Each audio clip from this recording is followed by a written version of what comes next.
Wake up, wake up. It's Monday, June the 9th. Tomorrow is mini camp. We preview it today. Join us.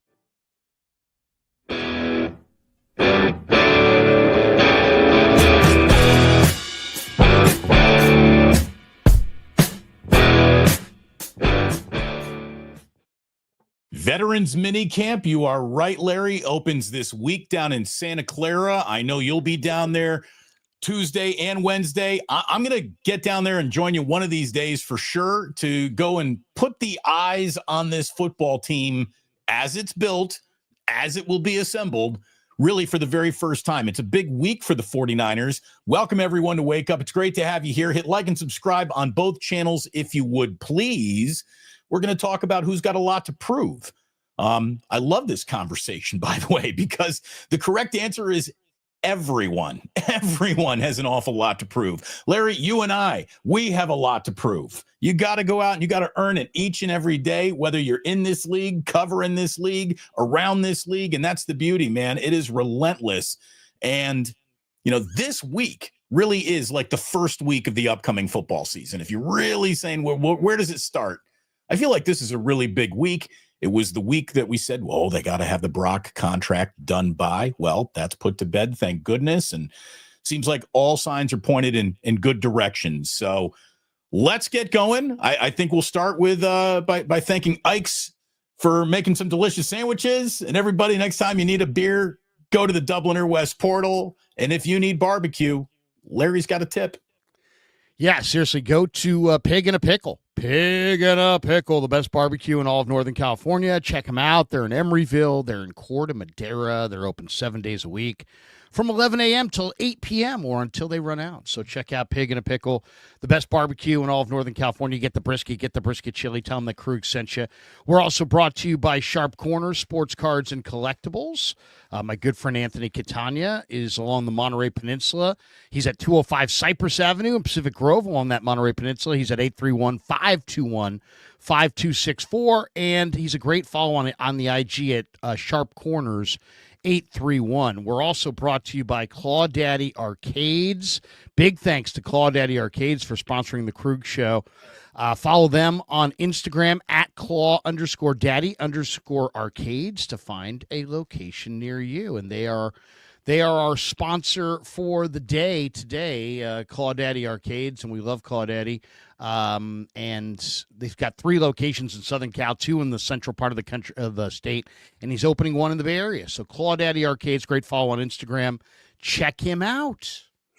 You know, Larry, we're talking about who's got something to prove. The reason why we have a little bit of funny start time for today's Wake Up is because Jack got dropped off right next to St. Ignatius, by the way. Middle school, it's right next to St. Ignatius is where he is today for his summer camp, his first week of summer camp. You know, his first time ever. Is it APG and Innie? Is that where it is? Yes, I didn't necessarily want to give the entire location, but yes, that's where he is. I'm sorry. That's all right. It's a pretty big location. They keep him safe there. He'll be all right. Absolutely, and not to mention, it's just our audience. We're all friends here. We're all family here. We're all family. That's right, baby. And so you put a 5-year-old in a situation they've never been in before. You gotta, he's got something to prove. This is a big, longer hallway than he's ever seen. These big, tall lockers are bigger than he's ever seen. A brand new classroom. Only 1 or 2 like YMCA teachers that he recognizes. My kid's bottom lip never quivered. Zero fear in his eyes, Larry. He sat right down, started playing with the Lego and other kids. I was about as proud of a father as I've ever been watching my son react to something new and a little bit scary today. So first guy up who had something to prove this week was Mr. Jack Bruce. And he just got an A+ on his prove it to me assignment. So I'm really proud of him today. I'm having a good Father Day right now. Did you prep him? Did you say, hey, you know what? There might be some kids that are nervous, but that's not us. We're not nervous. We're never nervous. We're always excited. Did you give him some good prep? So he just goes in there with the proper mindset. Every day we talk about being a gentleman. And gentleman isn't just open up doors for ladies and being kind and courteous. It's about setting the tone for the entire classroom. It's about being a leader.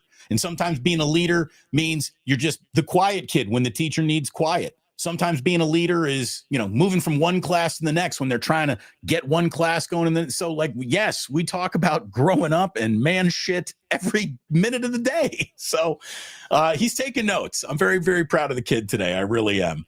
But that is not why anyone is here. They want to hear about who needs to prove something this week, this season with the San Francisco 49ers. And look, we could just start with the big man himself, right? Because Kyle Shanahan, as a head coach, has nothing left to prove but one thing. And we all know what it is. There is only one incomplete on this man's resume. And until he checks that box, that question's going to hang over him like, clouds or fog. It's never going to go away until he does it. I don't think this is going to be a gap year where they're not trying to do it. This is a year where I think the 49ers are going to try to win a Super Bowl. So that's the first question right there. Is this the year Kyle Shanahan answers the big boy question of them all? Can he win the Super Bowl? Well, the SB Nation, the reason we're talking about this, SB Nation put this out today or yesterday maybe, who has the most to prove for the upcoming 49ers this season. And over half the people that voted said Kyle Shanahan. It's funny, too, because a lot of people, would circle this argument and make it a Brock Purdy argument. But, instead, people look at it as a Shanahan argument. So it's interesting. It's Shanahan this is year 9 of this regime.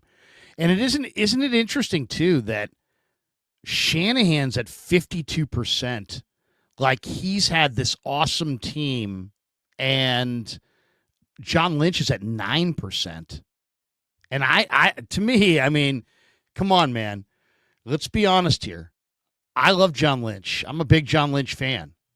But if you're going to ask me a basic question, has John Lynch been a better GM than Kyle Shanahan has been a head coach? Not even close. In San Francisco, I probably would say that I would say Shanahan has been the better coach than Lynch has been the better GM.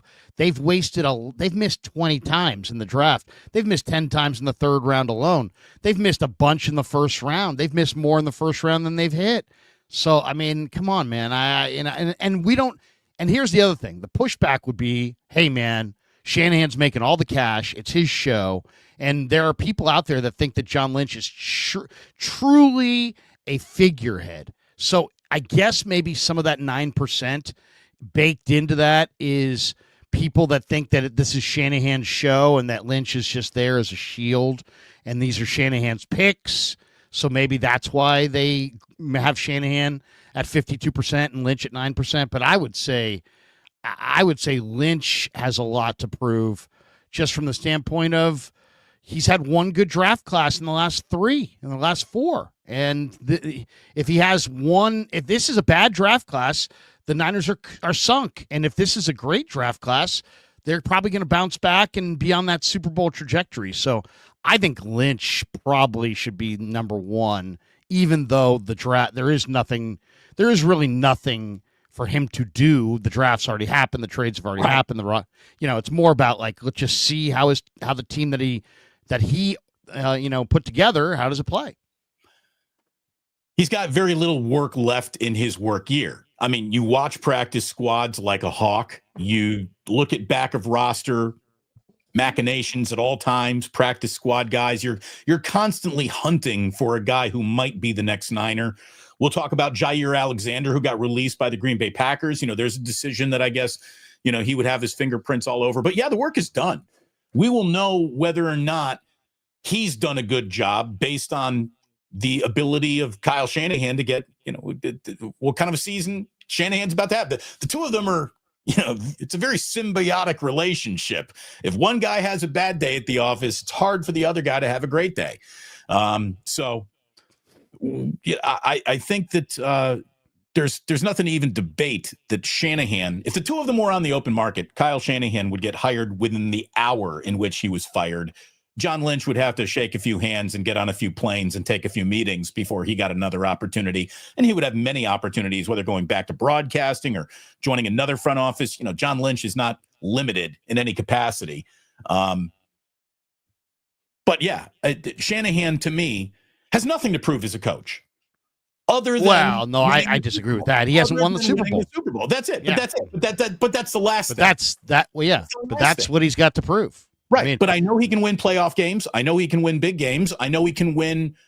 You'd like to see him come from behind a tad more than never to win a game. So I guess maybe he needs to prove that. I'd like to see him show us that he's evolving a little bit as a coach in the way that he's just running guys out there, or in McCaffrey's case, not running him out there when the play is not a leverage play, not overusing guys. And, when Robert Salah talked about how he's always trying to stay 2-3 years ahead of offenses, that means you got to come up with new stuff all the time. And it feels like Kyle, I said it again, a lot of times, it felt like he had writer's block last year as a head coach. Now, maybe that was because of, he didn't have the guys out there that he really wanted to work with, and that limited the creativity as a coach. Hopefully we get the very creative, always ahead of schedule, hard to keep up with Kyle Shanahan back coaching the 49ers this season. They miss him. That's the guy I want to see again. I mean, I'd like to see a little bit more of the play action pass. I'd like to see a little bit more flexibility, just across the board. And I'd like to see a little less flexibility with his players. You're the coach. Be the coach. You're not their buddy. You're not Juice's buddy. You're his coach. So if he plays like crap, cut him. And if he plays bad, bench him. It's just like I kind of feel like Kyle gets a little too close to his players at times. But more than anything, I would say he's near the top of the list, but not necessarily at the top of the list. I would say at the top of the list are Ricky Pearsall. I mean, you're a first-round draft choice. You played like total S until the last 2 games of the season. And then, yes, you were shot, so that factors in. But, supposedly he was over that, and he played poorly for more games than he played well. He played well in 2 games at the end of last year. He also told everybody, hey, I'm not injury prone, but he's had multiple injuries already. So it's like, well, you are what you are. And right now you are injury prone. So show us you're not. So to me, Ricky Pearsall has a ton to prove. First round pick.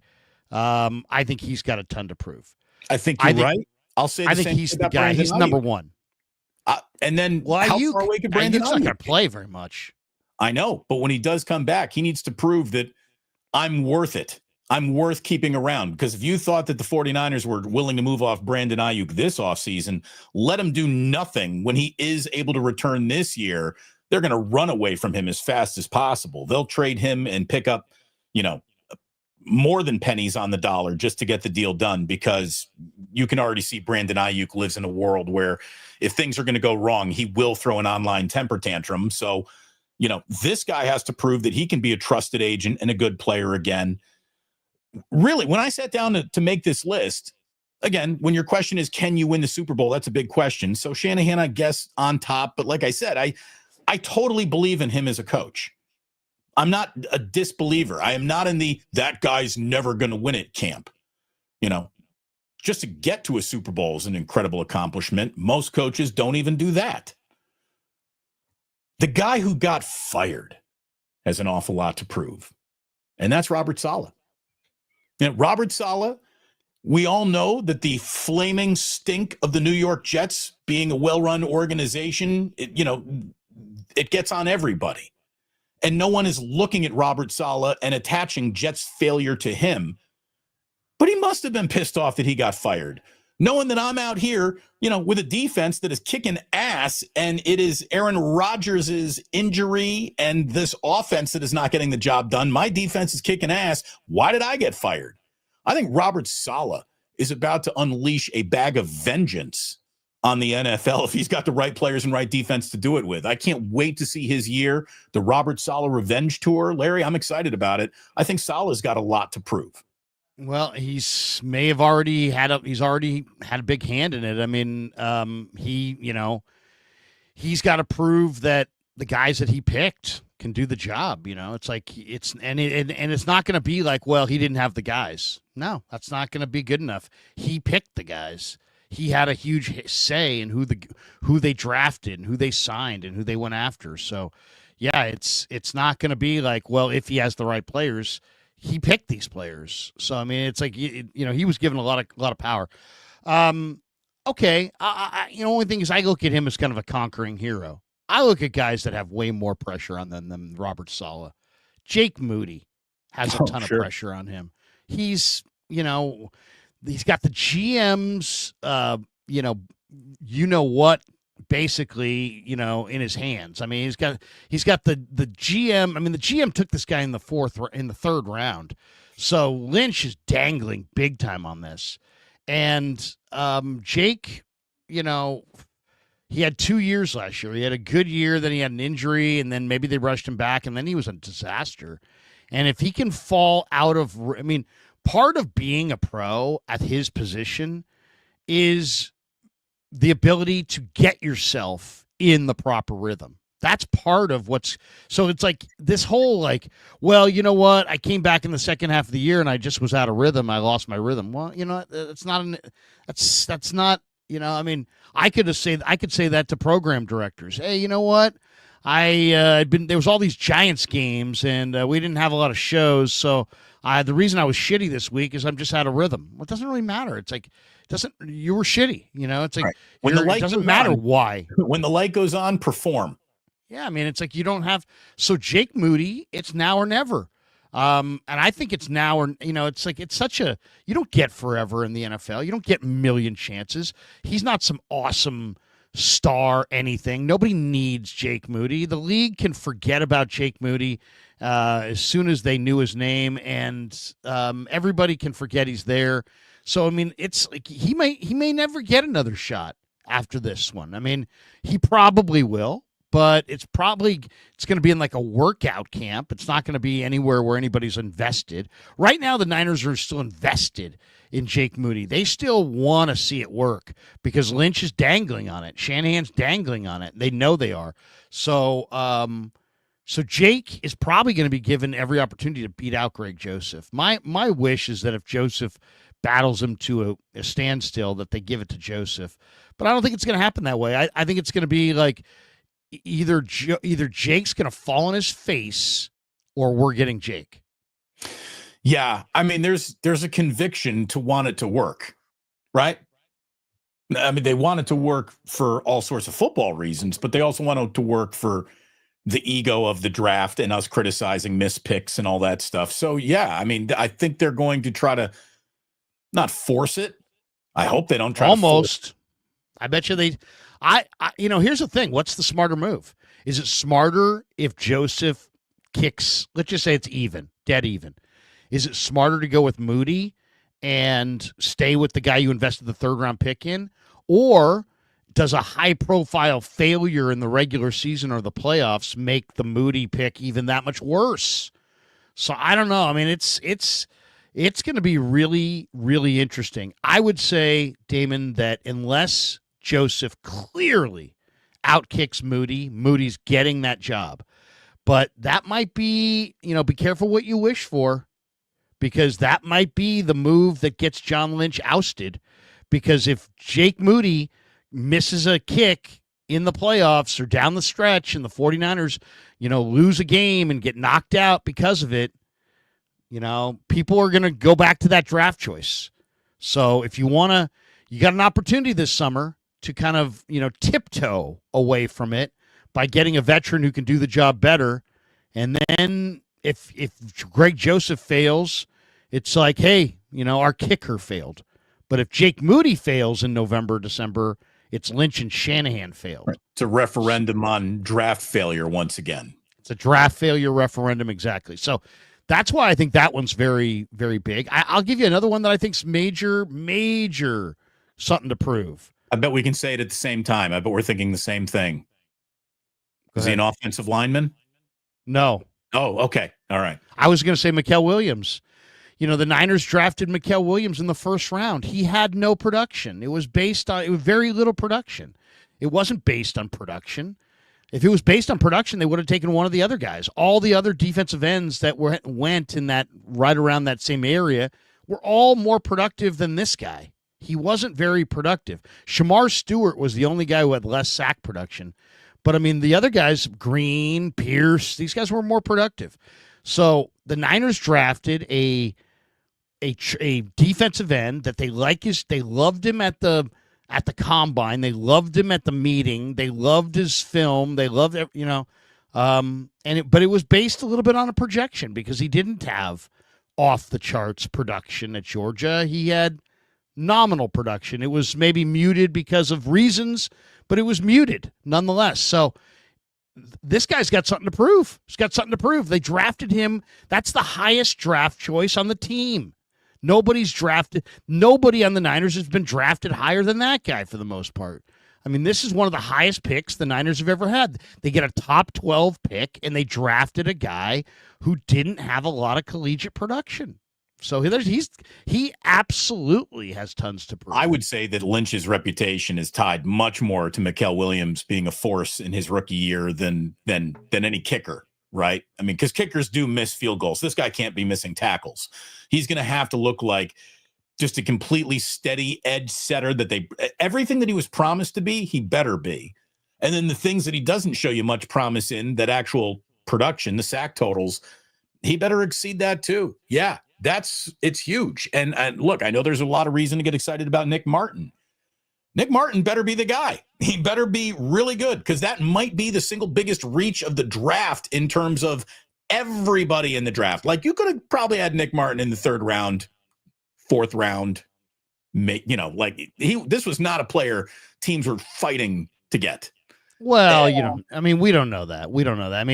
We don't. They took him. Enough, we don't know that. We don't know that because it's all based on these draft guides and draft prognosticators. And the bottom line is, this guy did run fast, lift a ton, and work out and have production. But the only thing he was drafted, he was the only downside of. But no, that's not true either. He played 5 games. He played 5 games his final year and had a shit ton of tackles. I think he had like 50 tackles in 5 games. He was hurt in his last year. His unbelievable season, where I think he led the Big 12 and he set the record for tackles in the Big 12, was the year before. Right. That's because he played the full year. But my point is his production per game in 2024 was great. He when he played well. That's the thing about this guy, is that when he's played well. How about this? He hasn't done a Mykel Williams. He hasn't played some games, and it's like, well, he's out there, but he didn't. Not a lot of production. Nick Martin's got production, but you're right. There is absolutely pressure on him because, and I think it's more self-imposed, to be honest, because I think this guy wants to not be good. He wants to be the starter, and D. Winters is also looking really, really good. And so if Nick Martin's going to get that job, he's got to beat out D. Winters. So, yeah, I wouldn't know if there's pressure on him as much as the pressure that he puts on himself, because Martin thinks that Martin is going to be an all-timer. I love it. You can kind of tell. He's like, I'm not here just to make the team. I'm here to lead the team. I can't wait awesome. He's going to be one of the first players I'm looking for when I get down to Santa Clara this week. I really, really can't wait to put my eyes on him. Another guy that I would say is a major, lots of pressure. So I got Jake Moody on, Pearsall on offense, Jake Moody on special teams, Mykel Williams on defense. Right. Well, so you've given 3. Let me give one. Let me give one before. To me, the most, you got to prove that you got better from last year. It's Jake Brendel. To me, this guy has an awful lot to prove. We doubted him as he was doing it. Chris Forster, basically says, well, he's a lot better than you think he is. And then when you go to look that up, those numbers really don't support that argument. If he's the best you got at the job, talk your boy up, give him all the confidence you can. But if there's someone who can compete with him for this job and be an improvement, I mean, I think you got to be looking there. Brendel has an awful lot to prove. He was the weak link in an offensive line that didn't do anything to really make it a much better on the surface, improved offensive line with high value draft picks being invested in it or any big free agent dollars spent on it.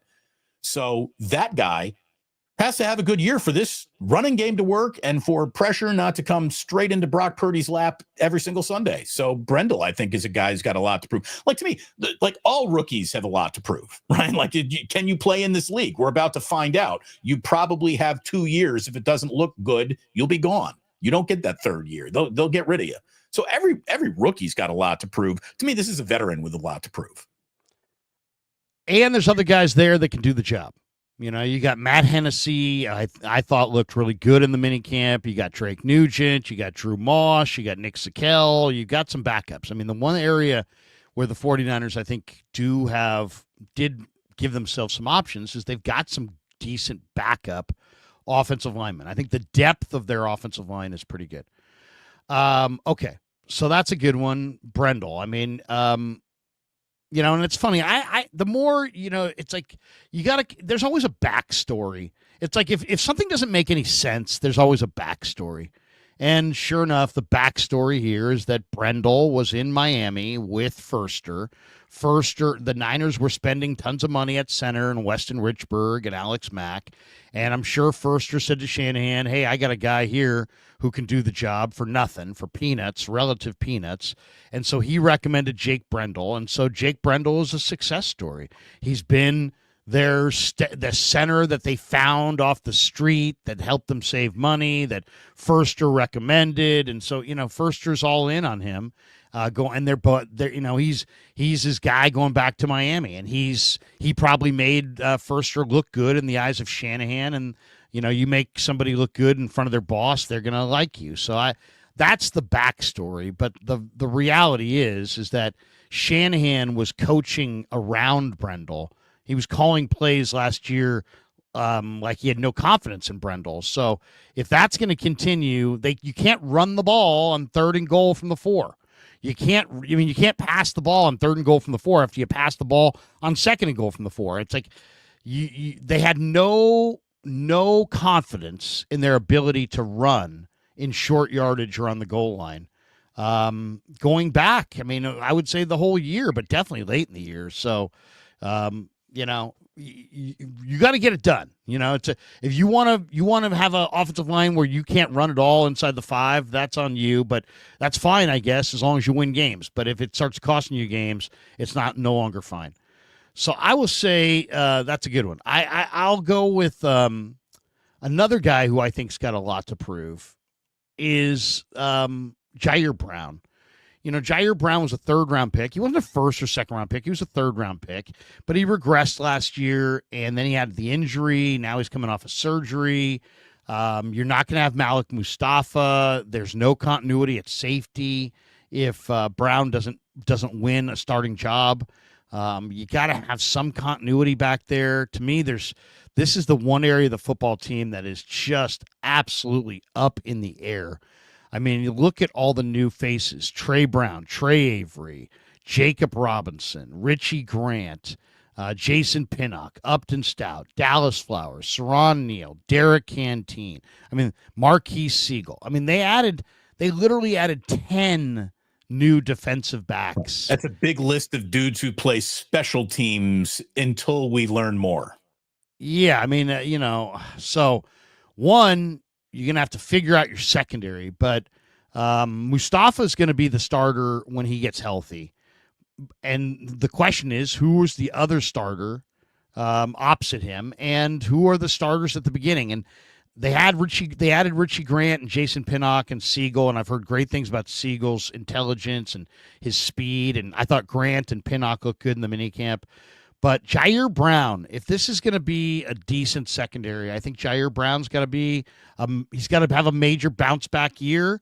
He's got to go from a weakness to a strength. This is where I think Robert Salah, sprinkles some of that magic dust on him. Everyone in that secondary last year was, the victim of bad communication. It felt like all year long. And, is it fair to put that on Sorensen? I don't know. But to me, a lot of defensive performances last year were a result of this team employing a was not qualified, was not ready to meet the moment defensive coordinator. It was hard to see in real time. He's a young guy. He was in-house. I know why they bet on him. But looking back at it, it clearly didn't work. Not our evaluation, theirs. They got rid of him. So, yeah, I mean, what does Nick Bosa have to prove? This is one of the best football players in the league. We all know that. He needs to be a 10-sack guy. Again, he needs double-digit sacks. I mean, I don't need any Nick Bosa nuance. I don't need Nick Bosa's games explained to me with pressure rates that he had a great game. This guy's got to end series by sacking quarterbacks. He has to prove that he is one of the 11 best defenders this league has to offer. If they were putting together a all defense team, I think TJ Watt's on one side. Is Nick Bosa on the other? Not No. last year he wasn't. So can he be that guy? He's got that talent. He is that good. You put the right few players next to him that you also have to pay attention to, that will hopefully unlock a level of disruptive Nick Bosa that we honestly haven't seen in a while. So I think he's, does he have a lot to prove? Sure. I think so. I think so. I mean, yeah. Well, I'm not. I mean, you could make an argument that everyone has something to prove. It's pro sports, but I mean, the guys who make the most money have the expectations. And yes, he got paid a boatload of cash, and I don't want to say took the money and run, but he hasn't been as good. I'll give you another one, Demo Lenore. You got the big contract, live up to it. You don't just have to play well back there. You got to coach up a lot of these young guys.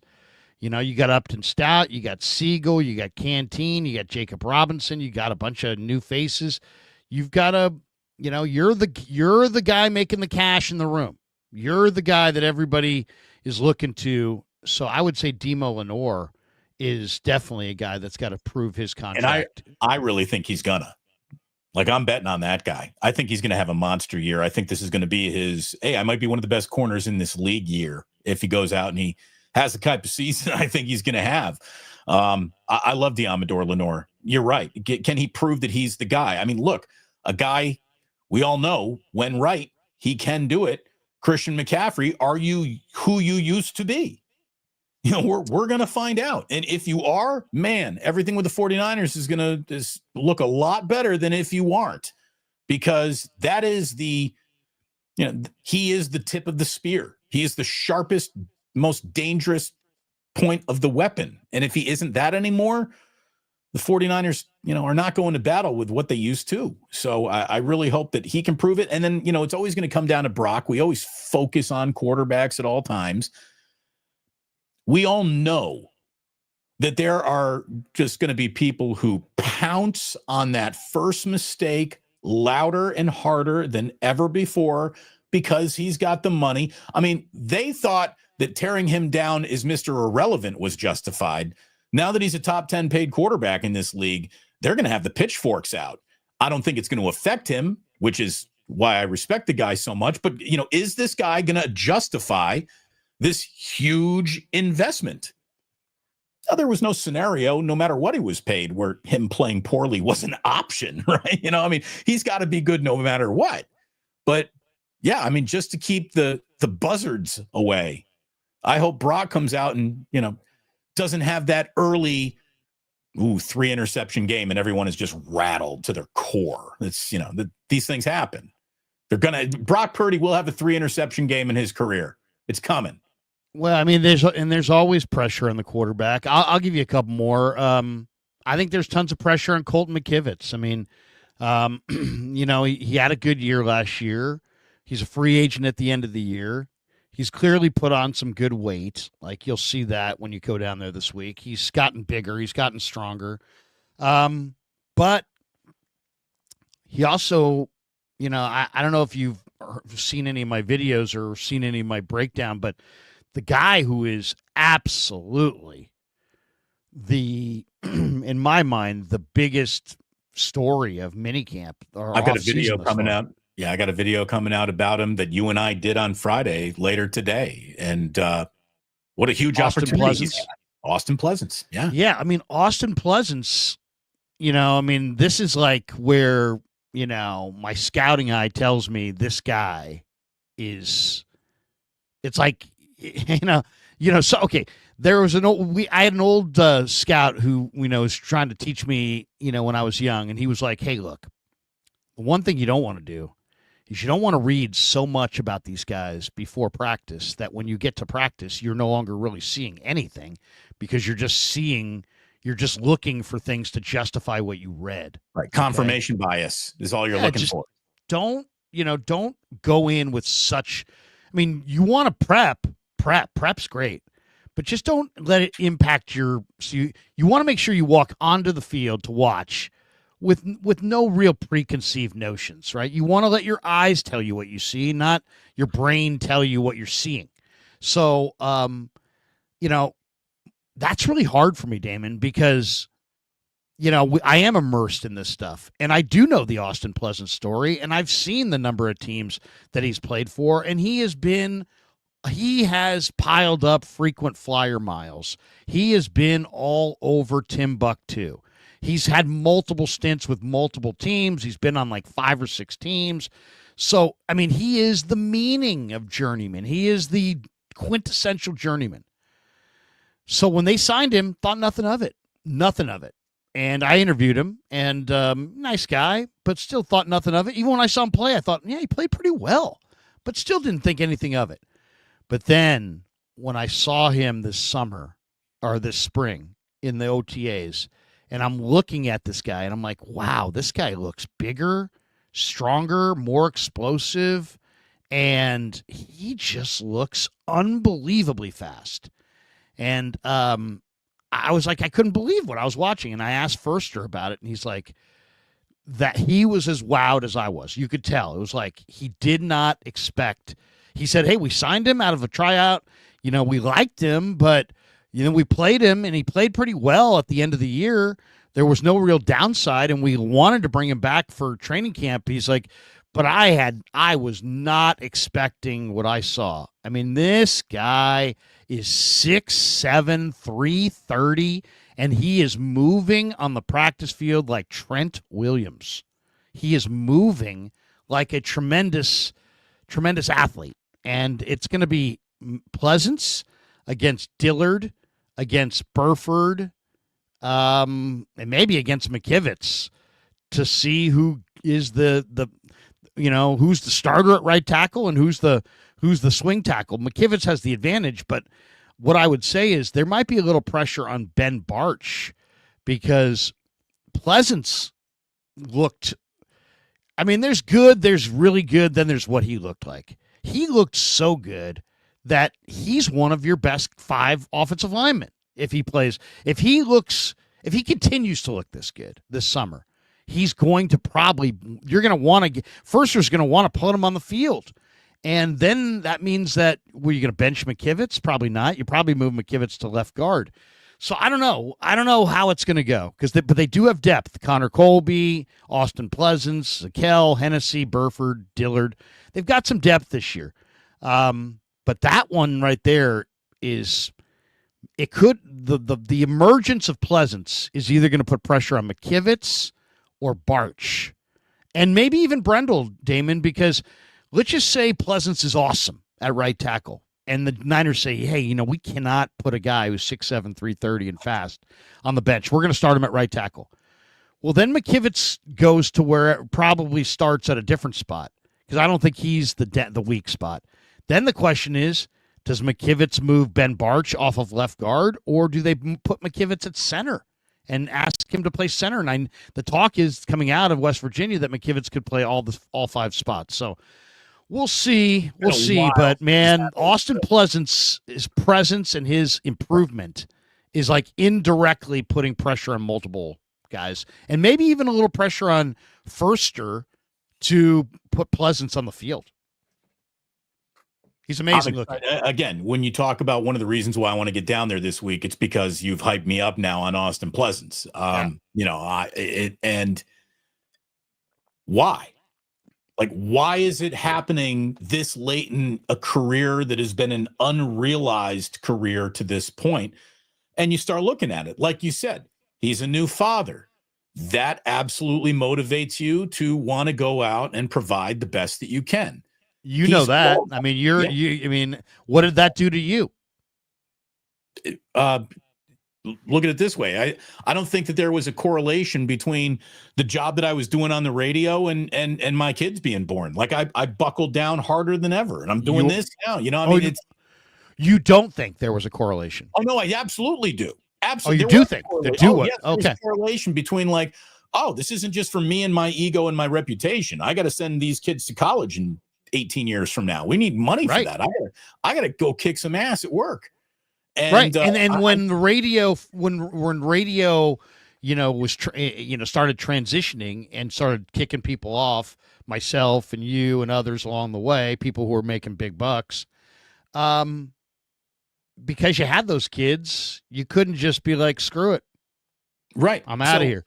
You had to go find something else and make it a go.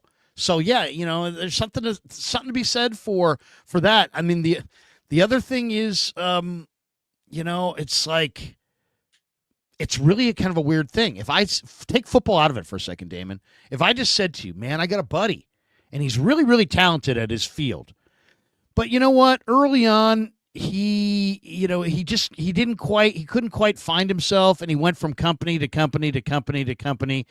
But then he kind of, he got married, he had a kid, he was 27, he matured, he refocused, and he got better at his craft. Like, if I said that to you, you'd be like, that's totally makes sense. And yet in sports, we're kind of like used to these guys kind of defining their level earlier.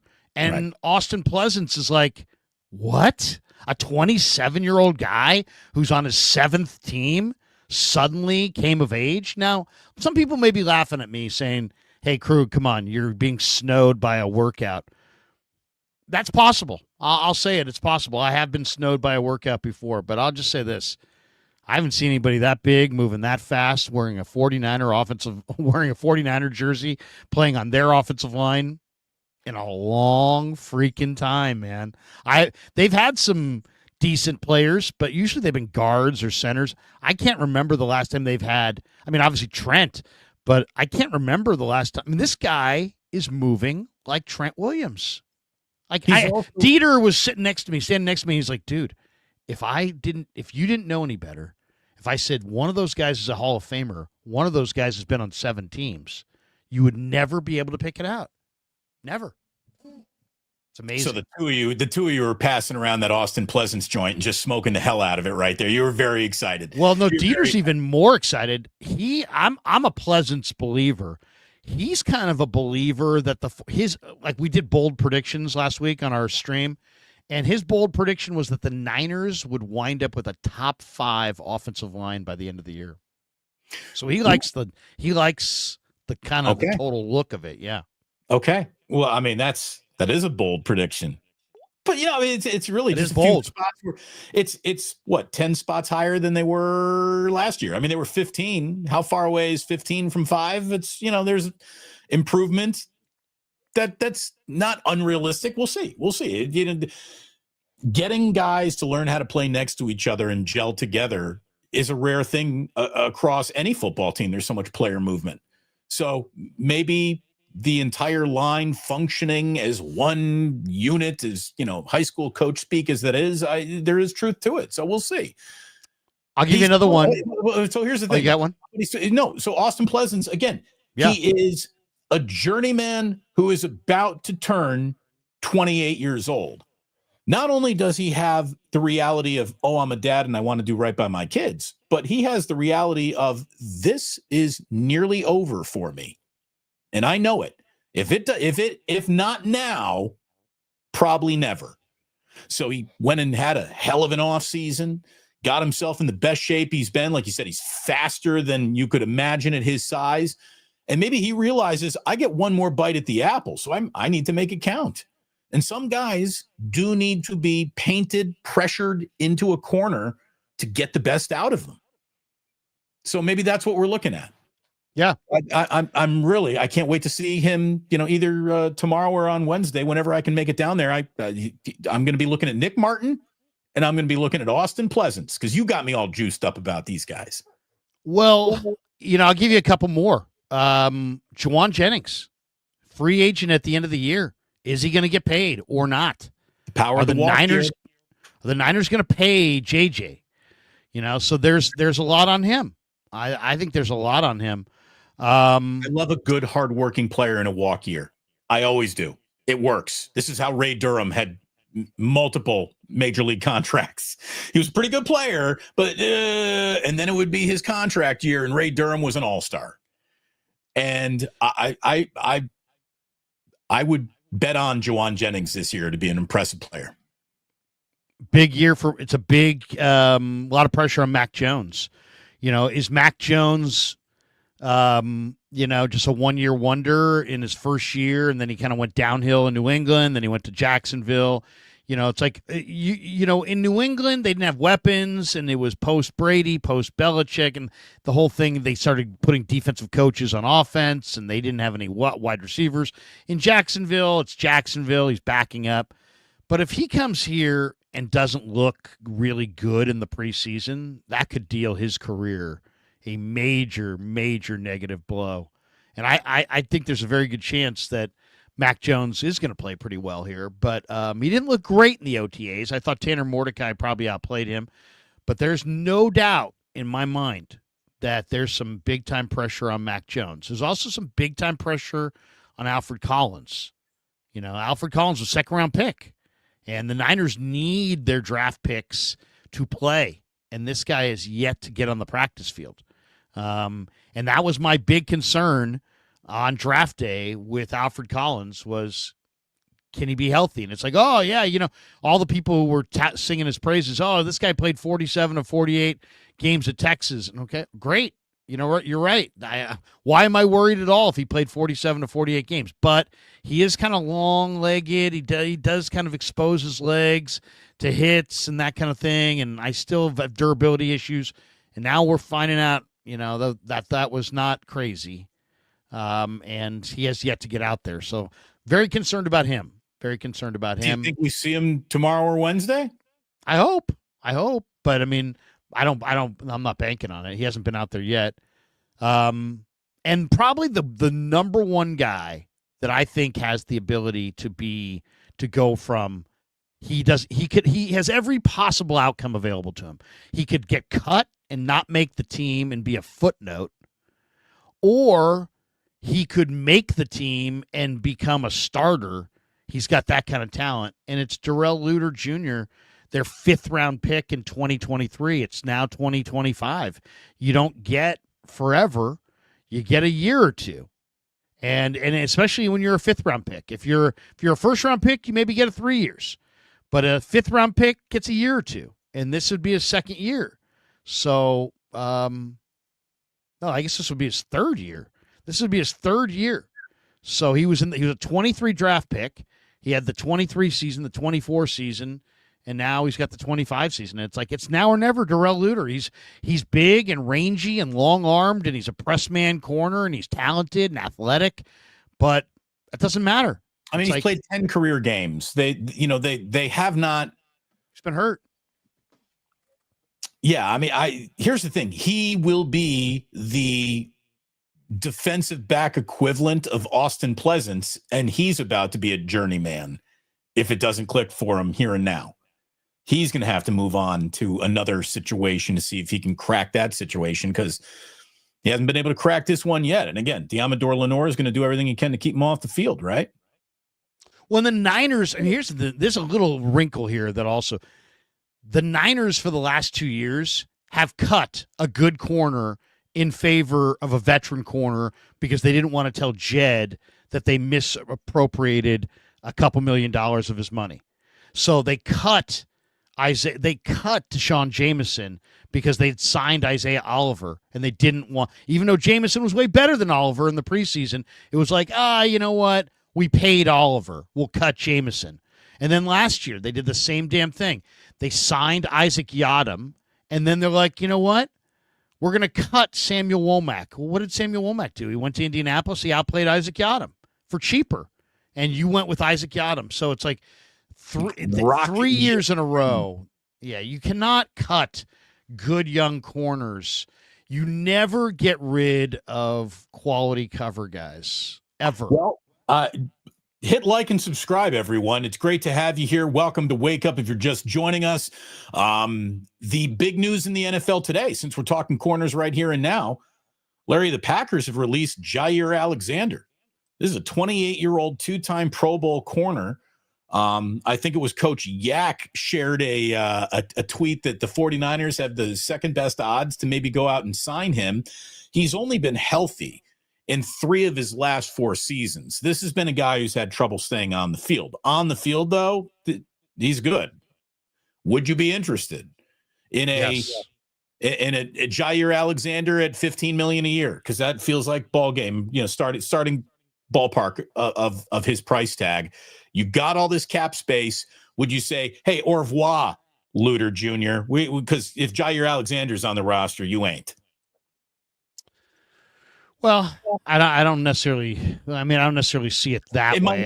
It's not one for one. You know what I mean? You got 5 corners, okay? So do you have 5 corners? I mean, that you got to have 5. You got to have 5 or 6, okay? Because it's a passing league. That's what you got to have.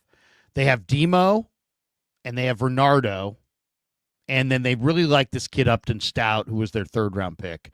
Right. So those three guys for sure are going to be on the team. That means that they got to find 3 more out of the rest of the group. And I like Luter, so there's maybe 1. But the rest of the guys, Damon, are just total like Trey Avery, Trey Brown, Chase Lucas, Saron Neal, Dallas Flowers, Derek Canteen, Jacob Robinson. The young guys that Pinnock, but I think Pinnock's is a former corner. He's probably going to play free safety. But yeah, Pinnock's got some corner experience. It's not a star-studded group. So I would say, yeah. I mean, to me, they're the only 2 spots I would really like. You're not going to find a D lineman or an O lineman right now, unless you're going to get Trey Hendrickson, and nobody's going to. I mean, that would be a major move. Right. But as far as what could you add, I think if you could find the right receiver, that might be a good fit. If you could find 1 more corner, I mean, there's other guys out there too. I mean, you could trade for Jalen Ramsey. Niners are one of the teams that are thought to be interested in Jalen Ramsey. Amik Robertson. You just mentioned Gaier Alexander. These are all really attractive players. Alexander got cut today after 7 seasons with Green Bay, and he makes a lot of money. At $17.1 million is what he made. Yeah. So the Niners do have the 2nd or 3rd most cap space. I've heard teams like Buffalo, Baltimore, and Philadelphia mentioned as potential suitors. I mean, they're Super Bowl contenders. So Buffalo was at the negotiating table working on a trade and then backed away. So maybe they're going to be very aggressive now that he's on the market. But if look at it this way, if they're interested in him, they better be on the phone right now, because he will not be walking these NFL streets for very long looking for work. Gaier Alexander is going to be on another roster by Friday. He's burned I'll say this. I mean, the Niners, it seems like under Shanahan and Lynch, are always impressed with guys who play well against them. And Gaier Alexander has played well against the 49ers. Mm-hmm. He really has. So he's an interesting guy. I mean, obviously the health situation. I want to know what the health situation is. There's one question here. Robert Salah, what do you think? If Salah's all about it, then you do it. For sure. I mean, that's the thing. Robert Salah, you picked the groceries here. So I would imagine he's thinking about it today. They added Bryce Huff, so they got their edge rusher. They drafted. They went heavy D line. Adding a bunch of guys up front. So this is the one spot. I will say this, and I did a video on this the other day. If you look at the Niners' schedule, there's really good receivers almost every single week, including week 1, I believe. Week 1, you're going up against Seattle, and they've got Jackson Smith and the Jigba, and they've got some good receivers, and you've got the Rams have good receivers, and the Cardinals have good receivers, and you're playing all those teams in the division twice a year. In Seattle now. That's right. So that's what I'm saying. You got Cooper Kupp there. You also have Jackson Smith and Jigba, and then you've got you're going to go up against Jacksonville. They have Brian Thomas and the kid they just drafted from Colorado. So it's there's a lot of good receivers in this league. So you better be able to D up. You better have the corners to do it. And some of these guys, I got to be honest. When I looked at the Niner depth chart at corner, Trey Brown does not look good to me. Trey Avery looks a little bit better. Chase Lucas is not NFL. Darrell Luter, it's now or never. Saron Neal is a slowish special teamer. Right. And then you got Dallas Flowers, who's kind of he's rangy and athletic, but he's kind of a journeyman. And then you got a couple undrafted rookies that weren't necessarily highly touted. So they could use a corner. Let's just say that. Well, you won't find many better on the street than Gaier Alexander. So interesting. There's certainly a name to keep an eye on. The other bit of news from over the weekend with the 49ers is Chris Conley has called it a career. He spent the last 2 years with the 49ers. He was like their 4th or 5th wide receiver at all times. When he would go out there, he'd make a play or two. He's going back to college. He wants to be a filmmaker. He's returning to the University of Georgia to attend film school. The 32-year-old said when he was a kid, he wrote down a set of goals, and one of them was play 10 years in the NFL. Now, I don't think Chris Conley ever sold a lot of jerseys or ever had his own rooting section or anything like that. But a 10-year NFL career is nothing to sneeze at. That's a man shit right there. 10 years in this league, whether you were often used or just rostered for 10 straight years, that's really impressive. 226 career catches, nearly 3,000 yards, 15 career touchdowns. Had a 6-catch, 76-yard season in 2024. So when the Niners needed him the most, they obviously didn't even really go to him, which is probably one of the reasons why he's thinking about life after football. So, Larry, you've been around the game long enough to know that there are no bums at this level. Who'd you just say? He's not NFL. He's still a spectacular athlete, and these are all the 1%ers. So Chris Conley have a 10-year career in the 1% club, I'm impressed by it, even though he wasn't much of an impressive player. Good luck to him. Go make good movies. We certainly could use some more. Good guy. Really smart guy. Really smart guy. Like when you talk to him, you're like, whoa. This guy, I can't believe he's not interviewed more. He's been really productive enough. You got to do something to get a microphone stuck in your face. This guy, it's amazing too, because at Georgia, he had one of the most incredible statistical profiles of almost anybody. This guy had a 43-inch vertical. He ran like 4.35, and he's a big guy. He's talking about 6'3", 6'4", very tall. So he's always been kind of physically dominating. And, I'll say this, that 10-year, why do guys play 10 years and then just out of nowhere call it quits? Because when you play 10 years, you're fully vested in the retirement program. And so once you're fully vested in that retirement program, now you're getting the max. You're getting the max that you can get, and that's why guys. And so it's like, you can play for the money, but as far as, more security or that kind of thing, all your retirement stuff is taken care of You've maxed out. You're fully vested once you're a 10-year coach or player or anything. Anybody in the NFL, anybody who works in the NFL, if you work 10 years in the NFL, you're fully vested. Well, and for those who wonder, well, what does that mean? It means you're making $100,000 every year going forward. I just opened this up here. So the pension plan, the NFL players become fully vested in the pension plan after 3 years on the active roster. The amount of pension benefit is then based on the credited number of seasons played. Guaranteed payments. The 10-year pension ensures 10 years of monthly payments, even if the player passes away before the 10-year period is up. So players can begin recovering their pension at the age of 55. If they wait to 65, they get a larger monthly payment, but the minimum annual pension for a 3-year player is $21,000, while the maximum for 10 years or more is $105,000. So it's money to retire on. It's the ultimate rainy day policy.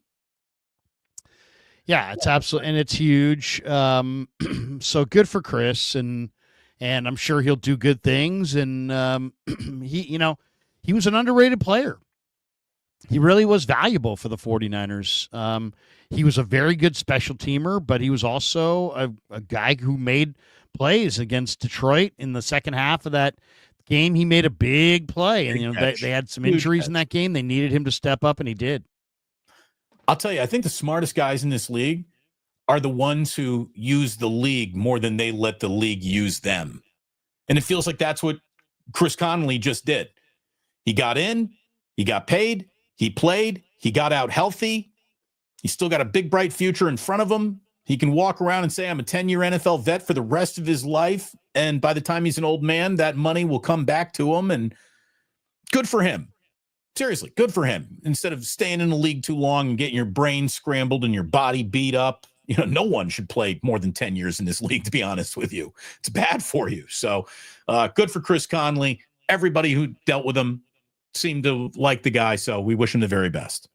And there you go. Good dude. Good dude. Yeah, that's pretty much what I had today here, Larry, in terms of, you look at, we get veteran mini camp. We know that's a big week for the Niners. Conley, career, Gaier on the street. We did our who's got the most to prove. Any other business we need to get to concerning the Niners before we bring up like one or two other things that's going on in sports right now? Well, yeah, Jordan Schultz had an interesting thing this weekend. He reported Thursday that Terry McLaurin of the Commanders has become increasingly frustrated with his lack of progress towards a new contract. He's entering the final year of a 3-year, $68 million deal he signed prior to 22-23 season. And he's been one of the best, receivers in the league. He's racked up over 1,000 receiving yards in each of the last 5 seasons. He's got 13 receiving touchdowns last season. Camp. Well, here's the question. Washington got a number 2 receiver, to McLaurin in the form of Debo when they traded for him this offseason. But they're, according to Jordan Schultz, there's a possibility that McLaurin asks for a trade and that we never see McLaurin and Debo ever play a down together. And I brought this up because, to me, you know what? I mean, this is interesting. Terry McLaurin, it seems that McLaurin's not happy. It seems that, Ayuk is not happy. We know Ayuk and Daniels are tight. We know Debo and Ayuk are tight. I just was putting 2 and 2 together. Would an unhappy Ayuk be happier in Washington? Would the 49ers? I mean, this looks like something that absolutely could be a win-win situation from the standpoint of, the Niners could win and Ayuk could win, and it could be a win for Washington. And you say, well, how do you see that? It makes a lot of sense. One, it would reunite Ayuk with Daniels, and they loved each other back at ASU, and they're buddies. It would reunite Ayuk with Debo, who's one of his good buddies. It would allow the Niners to escape his bloated contract. It would give Washington. It would give them a player to play week 1. I mean, maybe more. Well, that's that's the other one. It would give the Niners a healthy wide receiver in what appears to be kind of a crucial year for Lynch and Shanahan in a season where the Niners are hosting Super Bowl 60 at Levi's in February. So that's one. People would say, well, why would Washington do this? It would give Washington, one, cost certainty because they don't know what they're going to have to pay McLaurin. It would also give the Commanders a younger receiver whose GM had a major hand in drafting him. And I think, it would be interesting. I mean, I think it would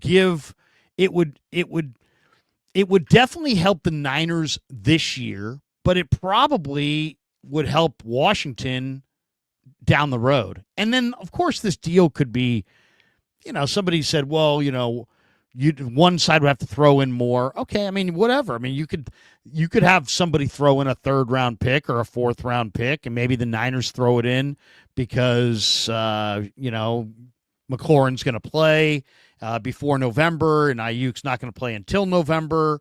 Maybe I don't know. I mean, all I'm saying is, it seems like Ayuk is unhappy. And there's no real reason for it. And there seems like McLaurin might be unhappy. And we know Peters and Debo and Daniels would probably love Ayuk. And it seems like Ayuk doesn't want to be here. Now, other people would say, well, he's helping out. The receiver coach says he's helping out. He's like a coach and this and that. Okay, but you know what? Great. Malik Mustafa is hurt, and yet he's on the sidelines for OTAs. And Brandon Ayuk's hurt, and he's nowhere to be found. Brandon Ayuk also unfollowed the 49ers on social media. Again? Did not send Brock Purdy any social media posting saying, way to go on the deal. In fact, his receiver coach, TJ Hushmanzada, took to the airwaves at Fox and like the day after and said that he didn't deserve the money. This is Ayuk's guy. So I don't know. There's some weird vibes going on around Ayuk. There's just weird vibes. I get this. How about Larry? Purdy never really said anything about Ayuk when Ayuk was going through his thing. I don't know. I get the sense, Purdy went to Nashville and spent time with George. He spent a lot of time with Jordan Watkins and Jacob Cowing. Where's the time that he's spending with Ayuk? I don't see that. Well, and the fact that Ayuk's guy is kind of saying he doesn't deserve the deal, makes you wonder about. Doesn't that make you wonder a little bit? To be fair, I don't know if Brandon Ayuk is in position to be working out at all with his knee recovery. So, I don't think they can get out and throw the ball around. Doesn't take anything. I know what you're saying, but it doesn't take anything to tweet out, hey, man, that's my guy. Way to go. Big contract. Brandon Ayuk that's pretty dubious. He used to be a lunch pail, head down, hard work guy, and he's been anything but that since the whole contractual thing happened. And even though he got paid and broken off a guaranteed $78 million, he doesn't seem to be one fleck happier. There's a part of me that would say, yeah, how about this?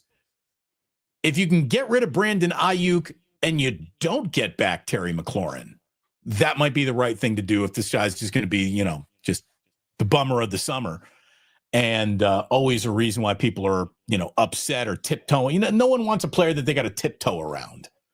So I don't know if the actual in-house feelings about Brandon Ayuk are as negative as they appear on the outside. But this is a contract that we know that they were trying to get out of like the minute that they signed it. So I think that is, a data point that matters. Now, what would it cost to extend Terry McLaurin? What kind of ballpark we talking? I think less. Less than Ayuk. Probably. Yeah. But I'll tell you right now, Terry McLaurin certainly doesn't think that, because guess who plays 17 games a year every year? Terry McLaurin. Guess who catches 80 balls, set your watch by it almost? It's Terry McLaurin. But Damon, that could be part of the deal. That yards all the time. But that could be the deal, right? That could be the deal. It's like, hey, you know what? We want Terry McLaurin for Ayuk, but we don't want to sign McLaurin. We just want to be able to play with McLaurin this year and then let him walk. Because I get the feeling the Niners wanted to get out from underneath the Ayuk. So technically, you could trade for McLaurin and do your best due diligence to sign him. If you don't like him, you don't like the idea of signing him, let him walk. Now you've gotten out from underneath the Ayuk. If he has another 13 touchdown season, he had 13 receiving touchdowns last year. You will keep him around. You gladly pay that guy. So, well, I mean, what would the Niners be getting? I mean, the Niners would be getting out from under Ayuk, and they'd get a receiver that can play this year. What would the Commanders be getting? They would get cost certainty. They would be reuniting Daniels and Ayuk, and they would get the long-term better player, at least younger player. I mean, Ayuk's a couple years younger. I mean, it's just speculating. I mean, I'm just throwing it out there as an idea because to me, I don't 49ers are gonna.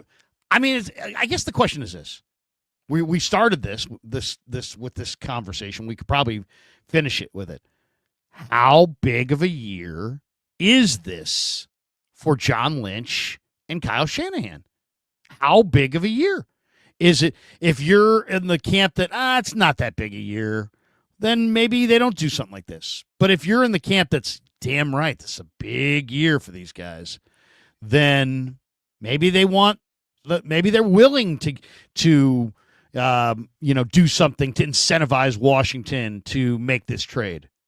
They probably would have to. They would probably have to throw a draft pick or two with Ayuk to make it a reality. Probably. That would be my guess. But would you do it? And they might if this year, like what's at stake for Kyle Shanahan and John Lynch? If the Niners miss the playoffs, is somebody getting fired? I think so.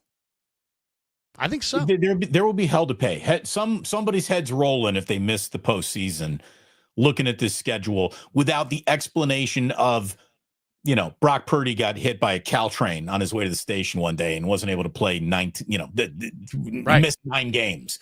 It's a big year for Shanahan and Lynch. So in a way, it's like, okay, so you have Ayuk signed, but you don't have him. Like this guy, I am become just death destroyer of words, says even if BA comes back by Thanksgiving, he'll still need 3 or 4 games to get in shape.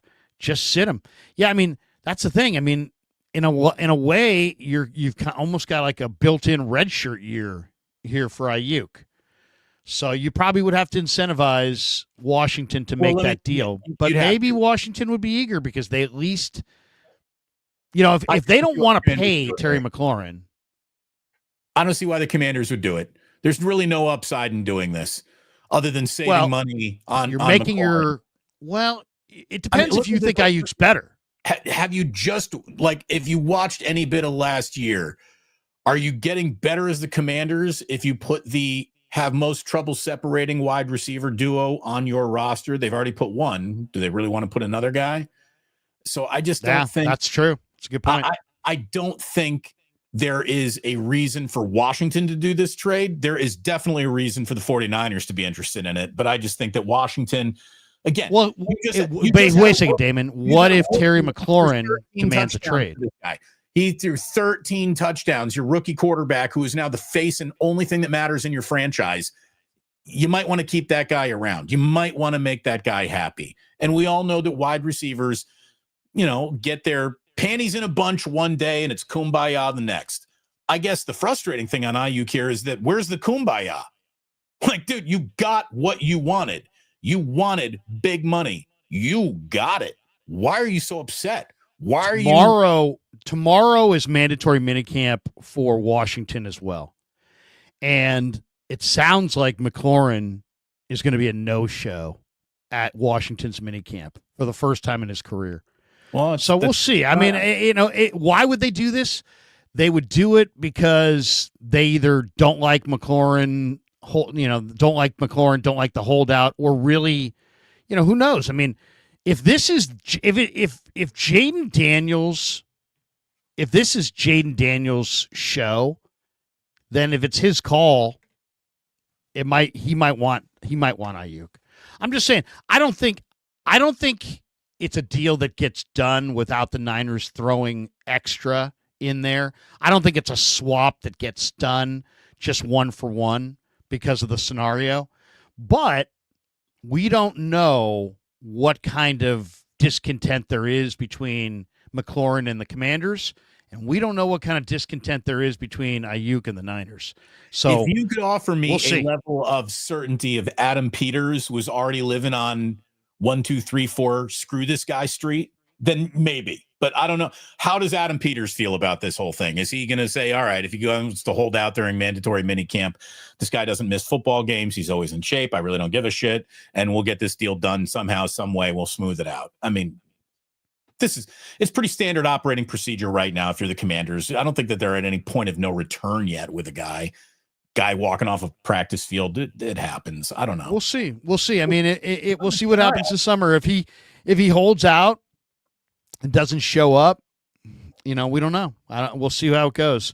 And we don't. And the other thing we don't know is we just don't know what the Commanders' approach to McLaurin is. I mean, they may feel like he's already played his best football, and they don't want to give him the big extension. And then would the big extension be not as big as Ayuk's extension? Would it be bigger? So there's a lot of moving parts here, but it is interesting that you have Ayuk, not the warmest vibes around Purdy and Shanahan, and now you have McLaurin wanting a holdout, and it doesn't take a genius to put 2 and 2 together and go, could these guys be swapped for one another? Probably won't happen, but it's definitely interesting to talk about. I think that Brandon Ayuk has been the only drop of negativity that I've seen attached to this team in a long time. So, yeah, just enough of that. If you really want to help the coaches, get off Instagram. That'll help too. That'll help the whole team. Should we do some supers before we go branch out into just a couple of other things that are happening? Sure. Let's hit Scotty D. Why does San Francisco have shorter OTAs and a shorter minicamp than LA and Seattle? I count 4 days shorter in total. I don't think it's 4 days shorter. Sometimes in this 3-day minicamp, mandatory minicamp window, some teams go 3 days of practice. I believe the Niners do 2, and then they do like a barbecue or some kind of team function, and I think that's the plan as well. So I think there's one fewer day that they kind of give away for team building. But I don't. You're saying 4 shorter days. They definitely do not have 4 shorter days than LA and Seattle. We got this one. Fuji Simeon, congrats, Damon. Jack must move quickly to establish dominance over the kids as the alpha leader. Kickstart his campaign early for snack captain. Yeah, hey, look, first day of prison, get no fight, right? So, yeah, I look. It's not. Are you going to go? I want you to go up to the first kid and just drop him with a right. Just absolutely drop him with a right. Crush his skull as hard as you can, Jack. Announce your presence, young man. No, we will not be. We will not be coaching that into the kid. For those who are just joining the show and is like, where is this coming from? Jack got dropped off in a summer camp situation today and just walked in bravely. 5-year-old did not half step. Worry about going in there, new people, new environment, new hallways, nothing, man. I'm proud dad today. So can I tell you my summer camp story? I was always a big sports fan, played every sport there was, right? I loved sports as a little kid, played them all. And so my dad wanted to send me and my brother and my sister to sports camp. And it was San Ignatius Sports Camp. And you had to be 9. You had to be 9 years old. And I was only in the second grade. I was only 7. And my dad talked to the guy who ran the camp, and he's like, yeah, but, my kid really, really loves sports and this and that. And, it won't even bother him to play. He's been playing with his brothers 5 years older. It won't bother him. He won't be, a problem at all. And so they let me into the camp, even though I was 7 and all the other kids were 9. Well, the youngest kids in the camp were 9. Damon, I swear to you, so my dad told me this, when we signed up for the camp, But as a little kid, you don't remember that kind of stuff. It doesn't matter to you. It doesn't. Right. It makes no difference. And I was kind of taller, so it's like I was the same height as these kids. So as far as I was concerned, I was the same age as these kids. But once we got into playing all these sports, 2 years older, Big difference. and it's a big difference. And I was at the end. My dad would be like, "How was camp?" And I remember I used to be like, "It was fun." And my dad said I would just be like totally wiped, because I'm going up against 9-year-olds and I'm 7, and I'm just like, "Yeah, it was fun, Dad. It was fun." And my dad's like, "How you doing?" I'm like, "I'm doing all right. I'm doing pretty good." It's like, and I was in these reps, Dad. I'm getting my ass kicked out here. But, at the end of the summer, my dad's like, "Hey, by the way, what'd you think of summer camp?" I'm like, "It was a lot of fun, Dad. Thanks for sending me." And he's like, He goes, "It was a lot of fun?" I go, "Yeah, it was a lot of fun." He goes, "Yeah, you were the youngest kid in the camp." And it didn't even hit me until then, after I'd done the camp, and he told me the second time, that I was like, "Oh, yeah, I was kind of younger than those kids." But that was good times, though. I loved summer camp, Damon. Loved it. Absolutely died for it.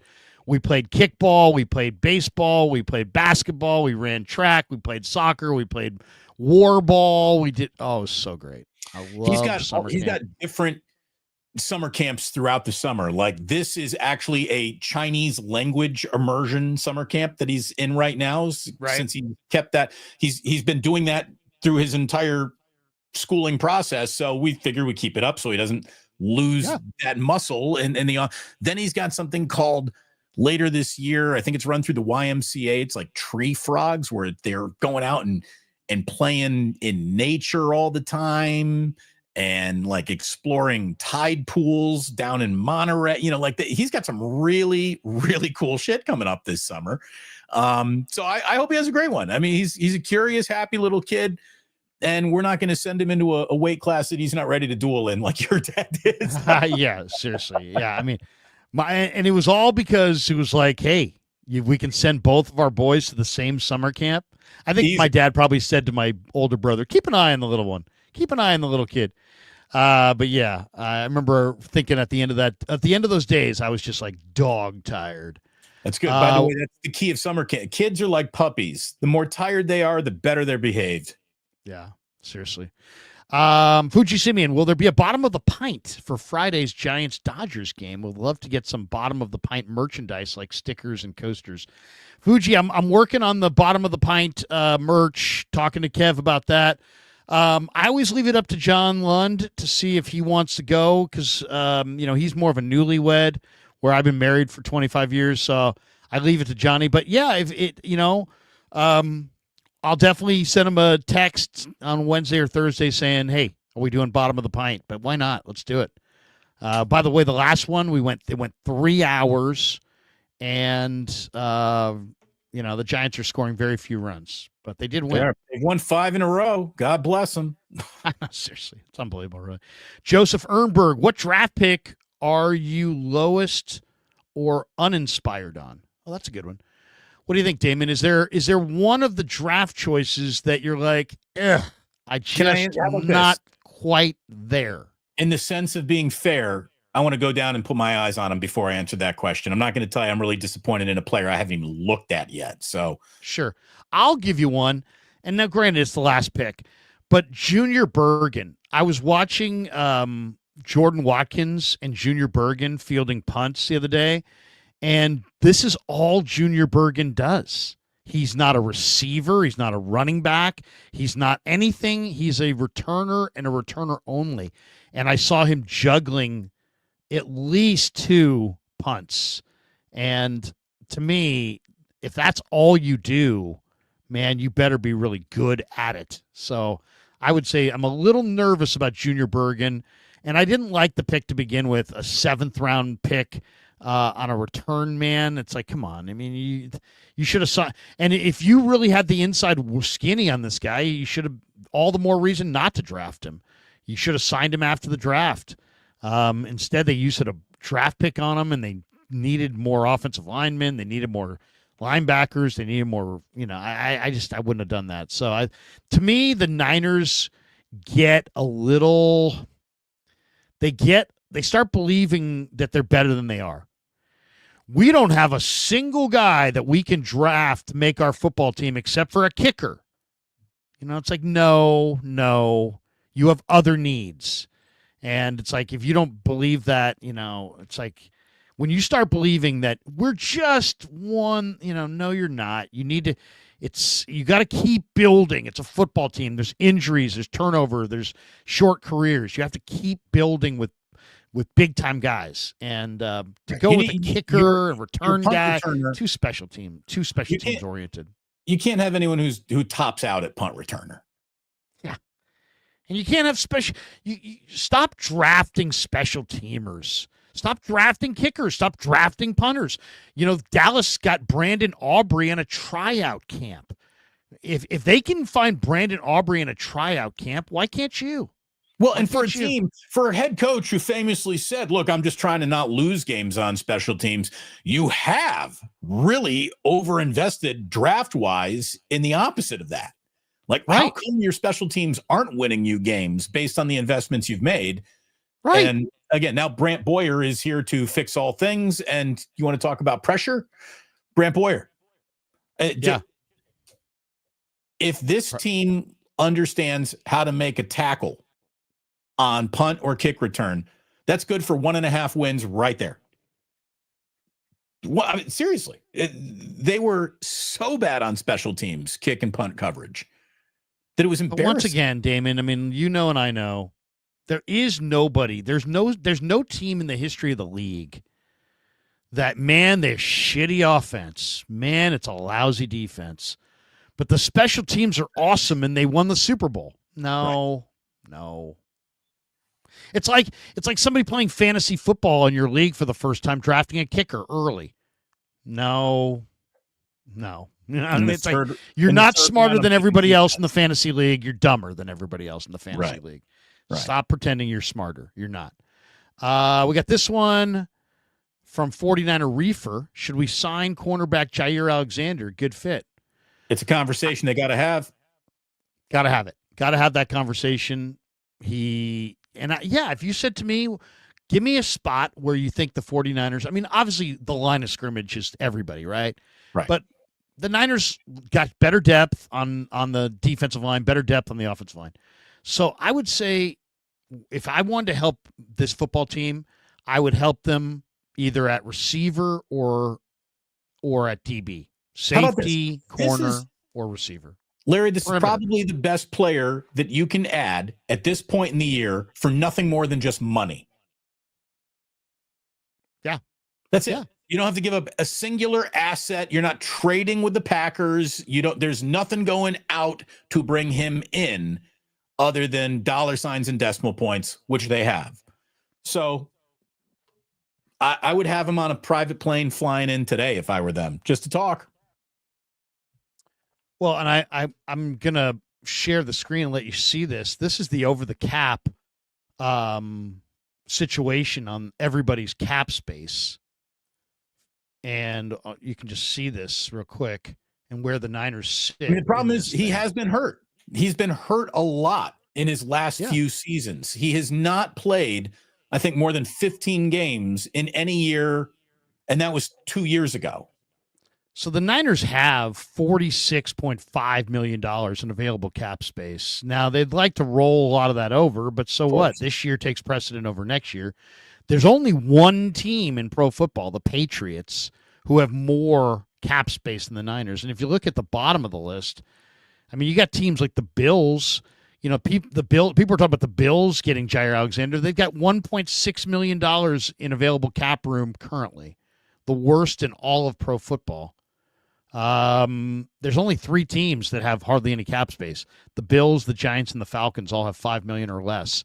And how are the Giants there? I know.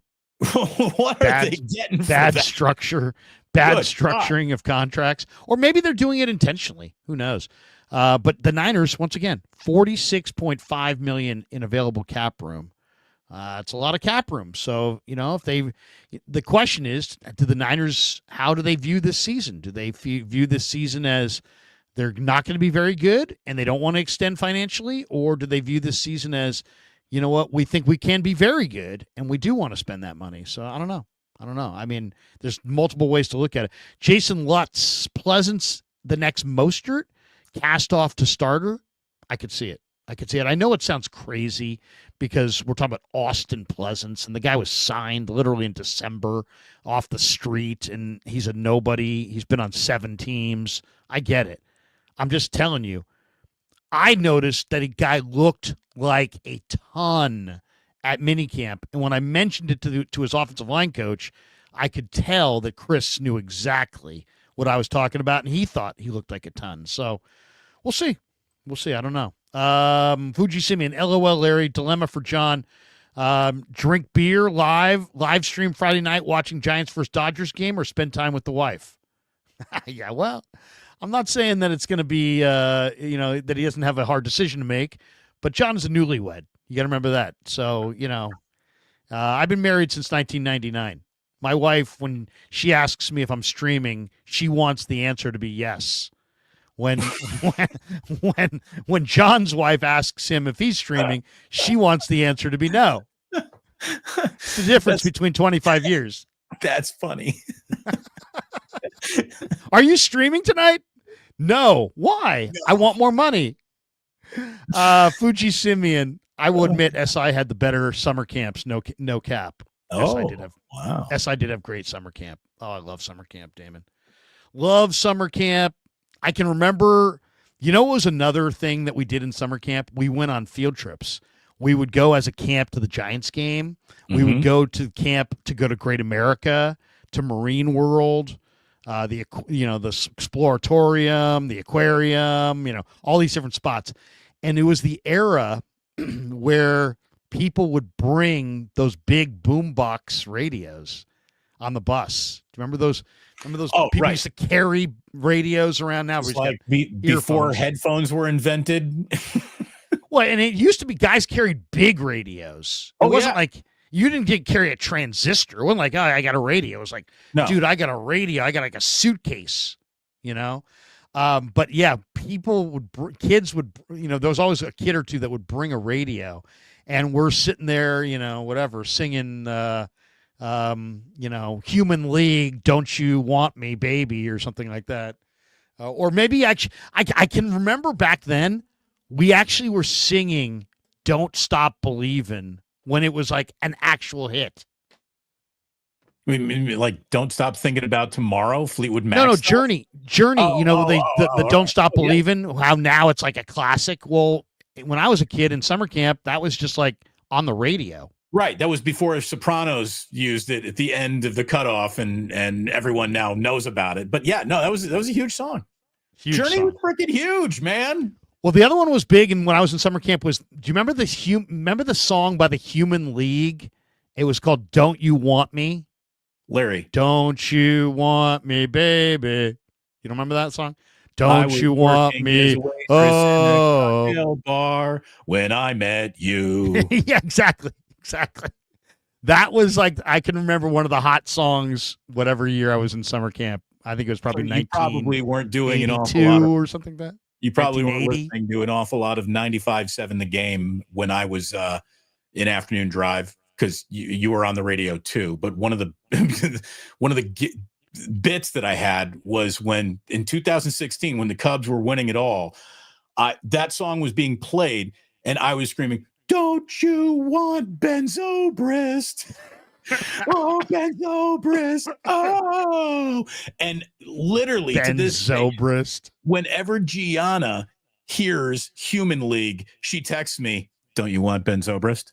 That is awesome. To this day, I'm still getting Ben Zobrist texts from Gianna. That is awesome. And I catch her. I just caught her. She was on, I think maybe on one of the holidays. I saw her doing a big deal. She's becoming quite the KPIX, right? Yeah, KPIX? morning anchor. Yeah. One of their morning anchors. I'm so glad she got out of radio, and I'm so happy. Yeah. So happy for her. Yeah, seriously. And she didn't have a face for radio like you and I. She had a face for television. Fuji Simeon says, she was Miss San Diego for a minute there. Really? Oh yeah. Fuji Simeon 13 says John Lund says 100% on bottom of the pint this Friday. All right, tell Johnny I'm in. Wait, aren't you leaving? Don't you have travel plans this weekend? No, we're no. You have travel plans this weekend. I have travel plans Week next after week. that. Next Okay. week. Next week. So can we do wake up Thursday morning? Yeah, we can. Okay.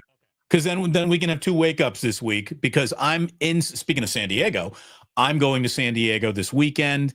It is my wife's cousin's graduation from USD. So we're going down there to congratulate her. Maybe the most beautiful campus in America is University of San Diego's campus. Jesuit school, unbelievably beautiful campus. I play a little lacrosse tournament down there in college, and that is an amazing campus. We're gonna do Legoland. Dude, Legoland. I took Kev and Anna to Legoland on Super Bowl Sunday when the Patriots beat the Panthers way back. Years and years and years ago. We went down to San Diego.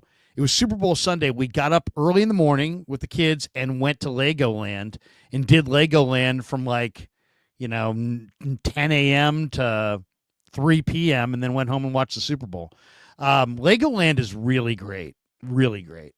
Well, yeah, and it's for little kids, so your kids are perfect. Right. 5 and 3 years old, and they're both Lego obsessed kids. So it's going to be great. It's going to be great. And we got the tickets on Monday. So we're not going to have weekend crowd. I mean, the day before is Father's Day. So that would be the worst time to go. You'd think that's probably its busiest day. So we're going the Monday after, and it should be nice. And then we're coming back on Tuesday. It's north of San Diego, past La Jolla. It's a little bit north of San Diego. Right. Incredible spot, though. Great. You'll love it. By the way, Legends Pizza coming in here. He's like, oh, the good old days. I remember that. Ben Zobrist. Ben Zobrist. Yeah, no, it wasn't Paulie Mack. It wasn't Paulie Mack who had the entire market cornered on musical parody. But I would just stick in one name. But no, so I'm looking forward to that. That's going to be good. And then I've got the layer of the bear. You and I are going to be harder to connect and find over the next 2 or 3 weeks, because we're gonna do some vacationing, but you got to do it before training camp, because I grind like a mother. As soon as I need a vacation for myself. I mean, I need to. I'll still be working. We'll still we'll be putting out content, but yeah, I need some family time in June before I go to training camp every day. And you know the way it goes. I go once I go to camp, it's like training camp, and then I stream at night, and then I crash, and then training camp, I stream at night, and then I crash. It's like, and it's just the sun, the day after day, the camp, the whole deal. It's a lot. So, but yeah, we may miss a wake up next week, but we definitely, don't feel like we're canceling it. No, we're not. We're just getting in a little vacation before training camp. Are you guys angry at each other? Would you send me you sent me a text that somebody was like, are you and Damon not doing the show together anymore? What's wrong with it? Is everything okay? And you're like, everything okay? He's in Japan. My vibe is the 90s. Larry and Damon, what's your favorite 90s movie?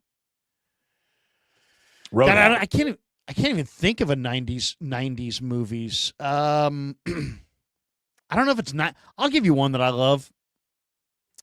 I don't know if it's 90s. It might have been 80s. What year did Pacific Heights come out with Michael Keaton? Michael Keaton? No idea. That feels like the 80s. Does it? Feels like it.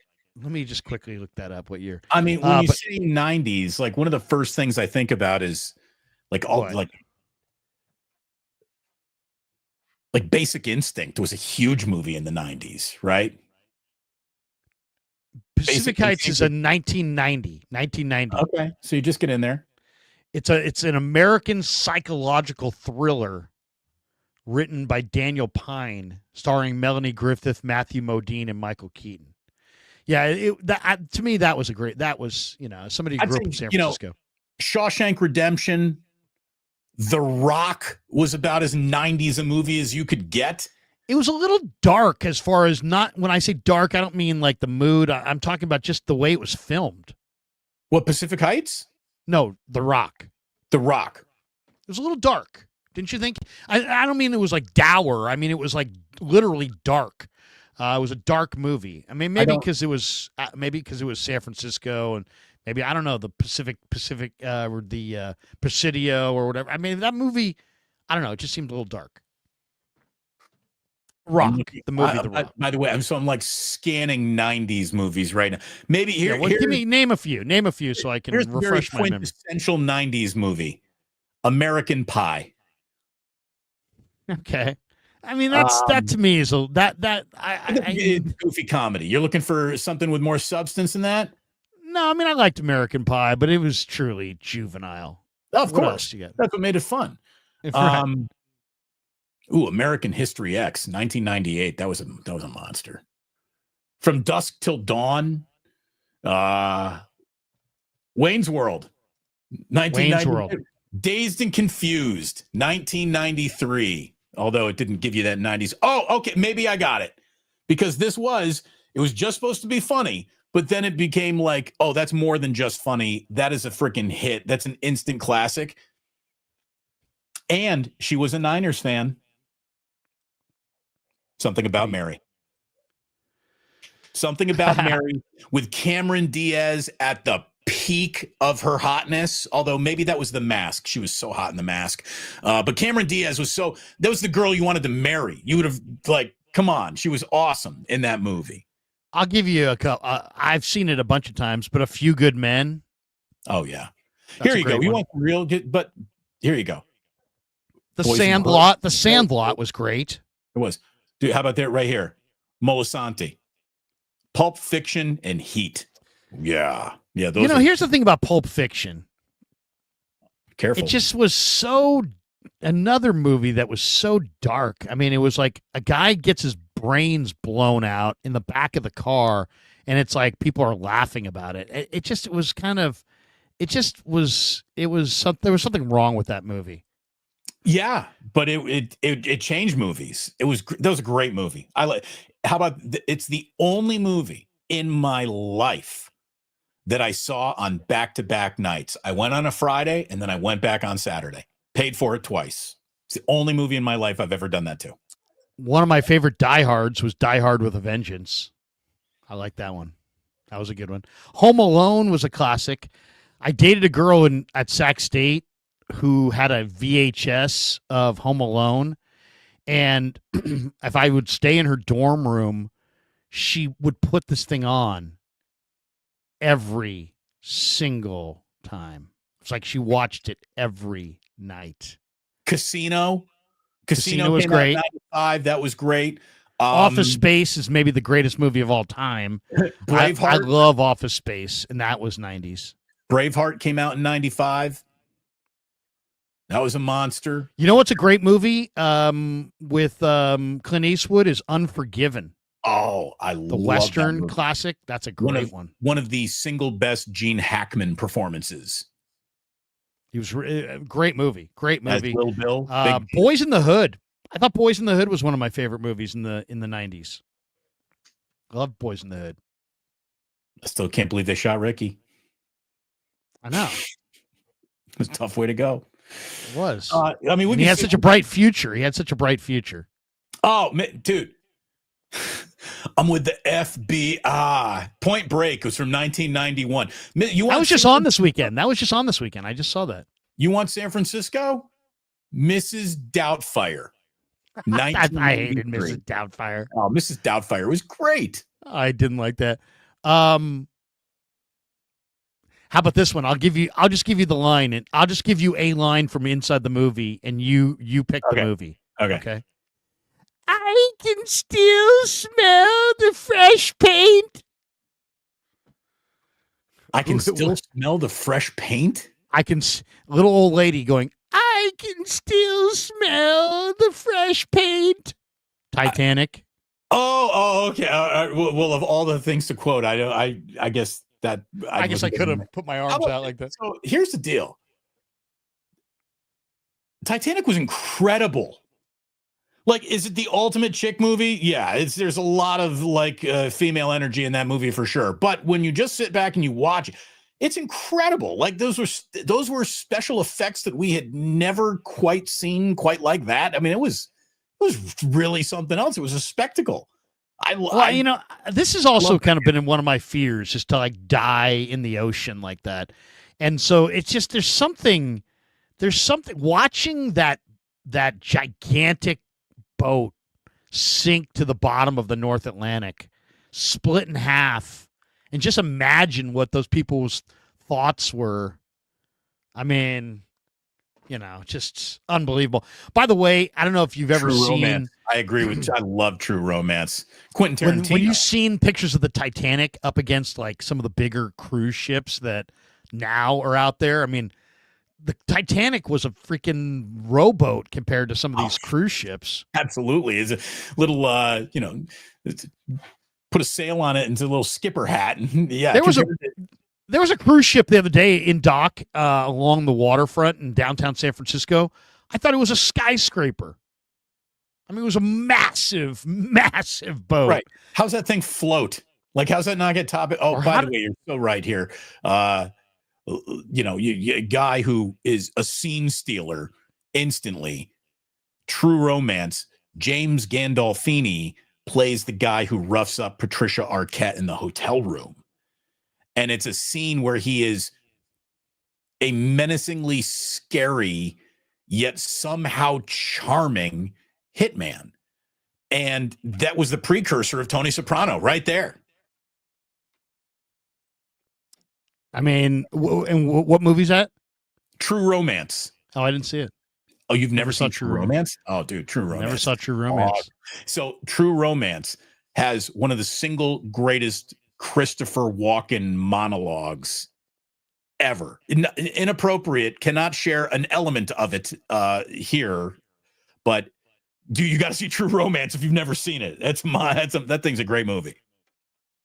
I'll give you another one that we haven't mentioned. I thought it was very violent, but it was really well done.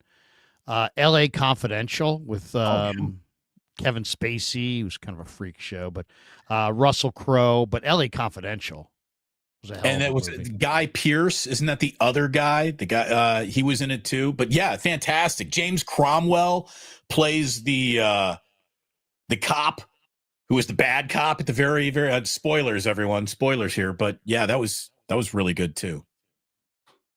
A lot of good ones here. A lot of good ones. And Boogie Nights. Yeah. Remember Boogie Nights? Good Will Hunting is a pretty good flick. Showgirl. Some people love Braveheart, and that's a cult classic. Yeah. Oh, not that thing wasn't a cult classic. That thing was a massive hit. That won Oscars. I'll give you the one that was one of my favorite sports movies. One of my favorite lines is the line in Kingpin where they show just all these bowlers and their guts, and you hear the guy go, "I've never been in the presence of so many great athletes." Yeah. Yeah. You want to talk about, like really grabbed America's attention when they have The Sixth Sense with a twist at the end was the one great M. Night Shyamalan movie for sure. Dumb and Dumber came out in 1994, for goodness sakes. That thing was a monster. Swingers in 1996, right now in college. Yeah. That was a big deal. Face Off, Forrest Gump, for goodness sakes. There were a lot of good movies in the 90s. Now everything really were. Glengarry Glen Ross, 1992, the ultimate sales movie. Glengarry Glen Ross, directed by James Foley. Al Pacino, Jack Lemmon, Alec Baldwin. That's a fantastic movie. Yeah, there's a lot of good ones. A lot of good ones. We could do this for another 3 hours. I'll give you a dark movie that I enjoyed, but it was so dark. Leaving Las Vegas with Elizabeth Shue and Nicolas Cage. Great movie. Great movie, but very depressing. You want maybe the most disturbing movie of the entire decade? Also came out when I was in college. Kids. Did you ever see the movie Kids? No. So Never saw that. It was about, like 14 to 16-year-old kids in New York who were like running around and like intentionally giving each other AIDS and drugs. And it was dark as fuck, man. But it was modern New York City, kid living, you grow up fast in New York type of movie. It was very dark. Yeah, but yeah, see, I knew as soon as I said it. Kids is so messed up. Yeah, Kids, so disturbing. Oh, but no, wait a minute. How did we gloss over this? Big Lebowski. Big Lebowski. That's a great movie. It's hard to beat the Big Lebowski. My buddy's wife that almost has that dude sweater. And I want the sweater. It looks so comfy. Yeah, don't let Larry watch Kids. If you didn't like Pulp Fiction, you're not gonna want to watch Kids, Larry. I'll take your word for it. That's going to do it for us. What do you got cooking the rest of the day? You're not going at 11, right? Obviously, because it's 11:12. That's right. We got started a little bit late, and I'm not going at 11 today either because Sam Batesh is vacationing, or he's at a conference, so we'll not go at 11 today. I am on KMBR tonight for Niners Nightly at 6, so I got that to look forward to. I'm going to do a couple videos today. I'm spending the rest of my day. I'm spending the rest of my day in production. Let's call it that. And I got a buddy to meet downtown for lunch. So I'm going to do that. And then we'll be back to it 11 a.m. Tuesday, Wednesday, Thursday. You and I will do a wake up together on Thursday. And then we'll wish everyone a happy Father's Day and have a long weekend. And we'll be a little choppy over the next couple of weeks. But this is why you need to subscribe and hit that notify button, because whenever Larry and I go live, you'll be all over it. So thanks very much for watching. Thumbs up on your way out if you haven't already. If you're doing it over on one channel, do it to the other. We always appreciate that. And good stuff, Larry. I'll see you in Santa Clara either tomorrow or Wednesday. Yeah, let me once again thank Claw Daddy Arcades. Has been a great sponsor for me. Follow them on Instagram at Claw_Daddy_Arcades to find a location near you. Also, thanks to Sharp Corners Sports Cards and Collectibles. They're a great follow on Instagram at Sharp Corners 831 on the IG. And thanks to Pig and a Pickle for being the title sponsor of the Krueg Show. Thanks to Damon and Mary and all the good people at Pig and a Pickle. And that's going to do it for us. Have a great rest of your Monday. We will see you next time. It's time for us to bolt for the door. You know what I'm saying? Time for us to get out of here and go watch some film and see if we can find some football players playing this game that we call football. But you don't watch the film Kids, Larry. It's very disturbing. You're not the kind of guy who I think this movie's going to sit well with. It's very disturbing images, and it's kids. It's out of control. It's kids. There's too many kids in it for you, Larry. Listen, Ralph, don't tell Larry what movies to watch. I won't tell him who can play and who can't play football. You don't tell Kruegs nothing about no movies.